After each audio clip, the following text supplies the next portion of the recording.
Dans cette vidéo, on corrige le devoir bilan sur les fonctions. Première question. Placez dans le repère ci-dessus les points A, B et I dont on donne les coordonnées. Donc le point A, moins 1, 5, le point B, 2, moins 1, et le point I, 0,5, 2,1. Tracez la droite AB. Deuxième question. Cette droite AB représente graphiquement une fonction affine, f. Déterminez l'expression de f. La fonction f est affine, donc son expression est de la forme f de x égale ax plus b. Donc moi dans la leçon, je vous ai appris à déterminer graphiquement le coefficient directeur, le petit a. On cherche deux points par lesquels passe la droite. Ben, ça tombe bien, on en connaît deux, on connaît le point A, on connaît le point B. On compte les différences d'unité entre ces deux points, et le coefficient est donné par le quotient, différence entre les ordonnées, différence entre les abscisses. Donc on va appliquer cette méthode graphiquement. A est égal, donc la différence des ordonnées, c'est moins 6.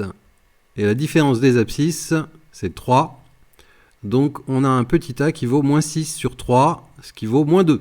On peut donc dire que l'expression de f, c'est f de x égale moins 2x plus b. Il reste à trouver le petit b. Alors pour trouver le petit b, on va se servir d'un point qui appartient à la droite. Là j'ai choisi le point A, on aurait pu choisir le point B. Donc le point A appartient à la droite. Ça veut dire que f de moins 1 est égal à 5. Regardez bien le graphique. L'image de moins 1 par f, c'est bien 5. Donc j'ai le droit d'écrire que f de moins 1, l'image de moins 1, est égale à 5. Je vais traduire ça sous forme d'équation en utilisant l'expression de f qui est ici. F de moins 1, je vais le calculer grâce à l'expression. Ça me donne moins 2 fois moins 1 plus b. Et ça, c'est donc égal à 5. On réduit moins 2 fois moins 1, ça fait 2. Donc je me retrouve avec 2 plus b égale 5. Je passe le 2 de l'autre côté, c'est-à-dire que je soustrais 2 de chaque côté du signe égal. Ça me fait b égale 5 moins 2, c'est-à-dire b égale 3. Donc mon petit b, il vaut 3. Et l'expression de ma fonction, ça y est, je l'ai trouvé. J'ai le petit a, j'ai le petit b. Le petit a vaut moins 2, le petit b vaut 3. Donc mon expression, c'est f de x égale moins 2x plus 3. Et je vais noter ça dans un coin pour le garder. Question 3. On considère la fonction g définie par g de x égale x sur 3 plus 2. Petit a montrer que g est affine. Une fonction affine, c'est une fonction qui peut s'écrire ax plus b. Donc, il suffit de dire que l'expression de g est bien de la forme g de x égale ax plus b. Et dans le cas de g, eh bien, le petit a vaut 1 tiers et le petit b vaut 2. Donc g est bien une fonction affine. Question B, calculer l'image de 0 par g et l'image de 3 par g. Donc là, il suffit de calculer g de 0 et g de 3. Donc g de 0, on remplace x par 0. 0 divisé par 3, ça fait 0, plus 2, ça fait 2. Et g de 3, 3 divisé par 3, ça fait 1, et 1 plus 2, ça fait 3. Question petit c, déterminer un antécédent de 0 par g. Pour déterminer un antécédent de 0 par g, ça veut dire qu'on cherche x tel que g de x égale à 0. Ce qui équivaut à résoudre l'équation x sur 3 plus 2 égale 0. On passe le 2 de l'autre côté, c'est-à-dire qu'on retranche 2 de chaque côté du signe égal. Ça nous donne x sur 3 égale moins 2. Et je passe le 3 de l'autre côté, c'est-à-dire que je multiplie par 3 de chaque côté du signe égal. Donc je me retrouve avec x égale moins 6. Donc un antécédent de 0 par g est moins 6. Et d'ailleurs, comme c'est la seule solution de l'équation, on peut dire que c'est l'antécédent avec un article défini, à l'apostrophe. Donc l'antécédent de 0 par g, c'est moins 6. Question D, construire sur le même graphique la courbe représentative CG de la fonction g. Donc g étant une fonction affine, on sait que sa représentation graphique est une droite. Pour tracer une droite, j'ai besoin de 2 points. Pas moins, pas plus, puisque par 2 points passe toujours une et une seule droite. Donc il faut que je trouve des points qui appartiennent à la droite. Alors le travail, il a déjà été fait. Je sais que l'image de 0, c'est 2. Ça veut dire que le point d'abscisse 0 est d'ordonnée 2. Il appartient à la droite qui représente la fonction g. Donc ça veut dire que la droite passera par ce point-là.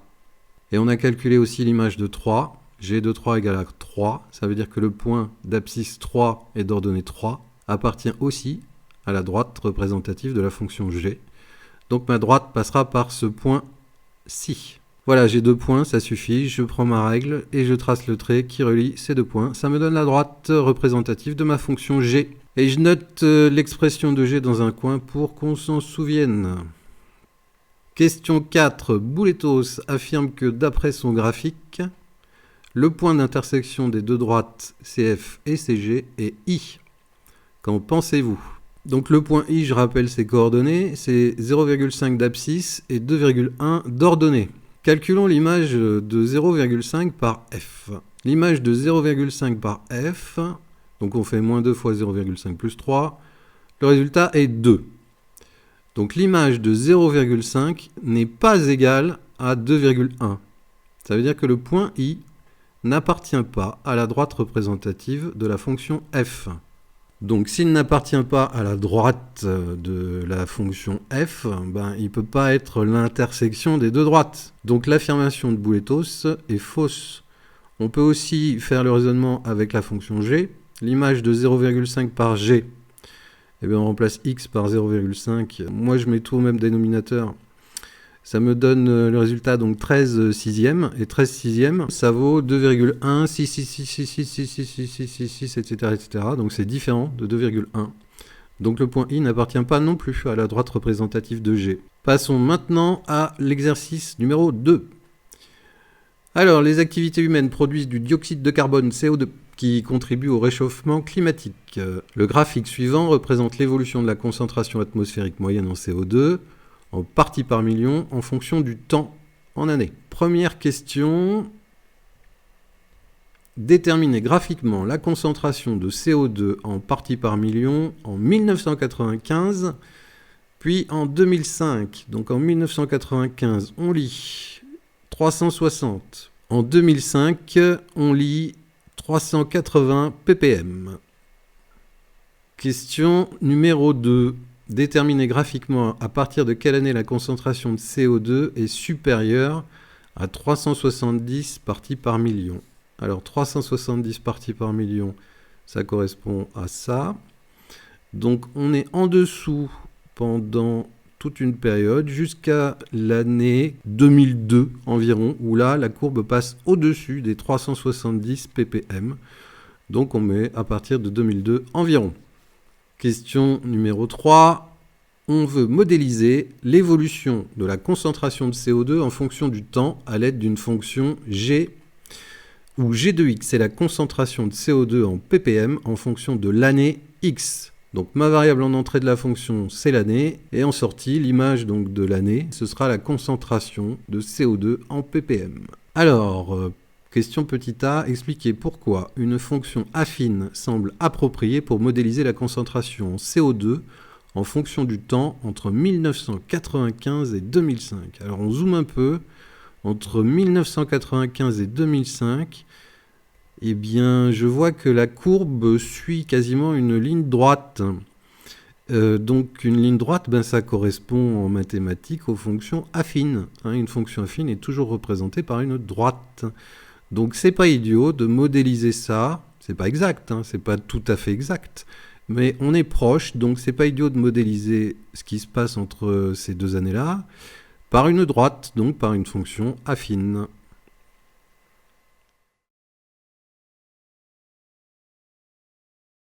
Question suivante.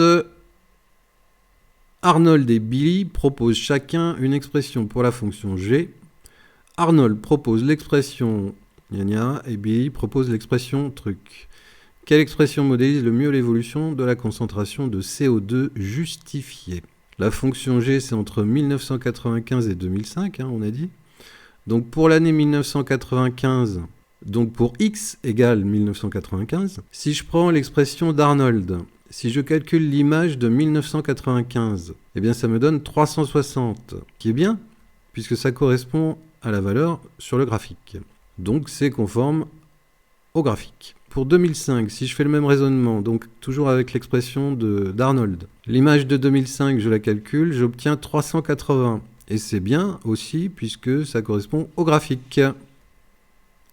En revanche, en ce qui concerne l'expression proposée par Billy, ça ne va pas du tout, parce que si je calcule l'image de 1995, ça ne correspond pas du tout à 360.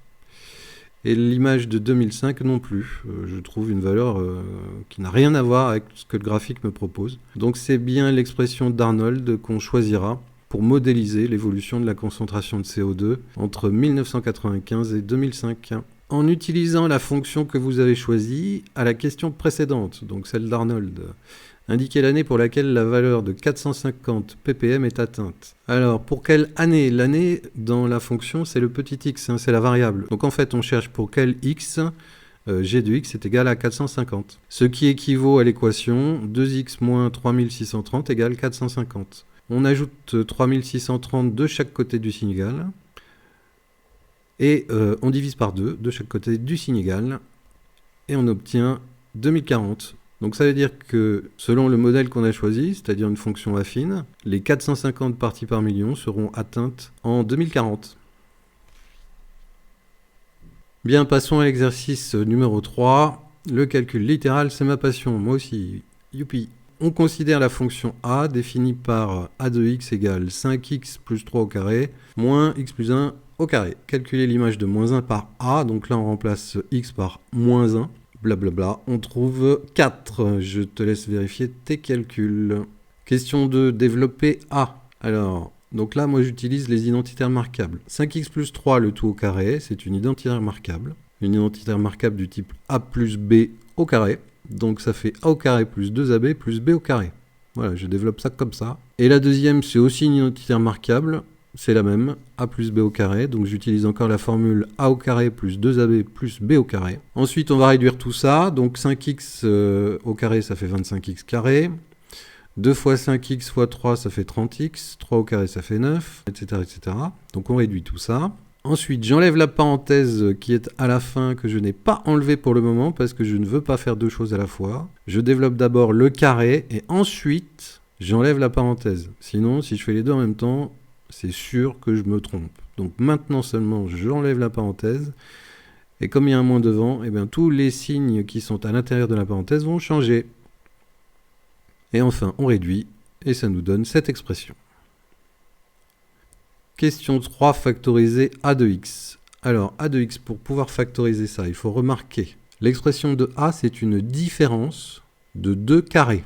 J'ai bien un premier carré, 5x plus 3 au carré, moins un deuxième carré, x plus 1 au carré. C'est donc une différence de deux carrés. Eh bien, on a une identitaire marquable dans notre leçon qui correspond donc à la différence de deux carrés. La formule qu'on utilise, c'est a au carré moins b au carré est égal à a plus b facteur de a moins b. Donc j'utilise cette identitaire marquable pour factoriser cette expression. Donc 5x plus 3 plus x plus 1 facteur de 5x plus 3 moins x plus 1. On réduit tout ça, on réduit, on obtient 6x plus 4 facteur de 4x plus 2. Alors on peut encore factoriser ça. Dans le 6x plus 4, je peux très bien mettre 2 en facteur. Parce que 6x plus 4, c'est 2 facteur de 3x plus 2. Et dans le 4x plus 2, je peux aussi mettre 2 en facteur. Parce que 4x plus 2, c'est 2 facteur de 2x plus 1.